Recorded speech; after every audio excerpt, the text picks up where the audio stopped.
त्यावेळेस शिवा काशीद म्हणतो या स्वराज्याचा राजा मी शिवाजी आहे. त्यावेळेस सिद्धीजवळ म्हणतो लक्षात ठेव, जर हे खोटं निघालं, आमच्याशी गद्दारी झाली, याचा परिणाम काय होईल तुला माहित आहे का? त्यावेळेस शिवा काशीद म्हणतो अरे तू कुठं उभा आहेस तुला माहित आहे का? अरे महाराष्ट्राची माती आहे आणि या महाराष्ट्राच्या मातीचा एक गुणधर्म आहे, महाराष्ट्राच्या मातीमध्ये जन्मला प्रत्येक माणूस कधीही कुणाशी गद्दारी करत नाही आणि एकदा का रणांगणामध्ये उतरला तर परिणामाची पर्वा करत नाही. आणि राहिली गोष्ट मरणाची, अरे श्वासात राज ध्यासात राज नसा नसात राज, श्वासात राज ध्यासात राज नसा नसात राज, देहाचे 1,00,000 तुकडे जरी केलेस रक्ताच्या प्रत्येक थेंबातनं एकच आवाज येईल, शिवा काशीद म्हणून जन्माला आलो आणि छत्रपती शिवाजी महाराज म्हणून गेलो.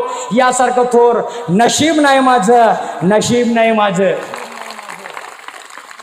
ही निष्ठावंत माणसं पेरायचं काम छत्रपती शिवाजी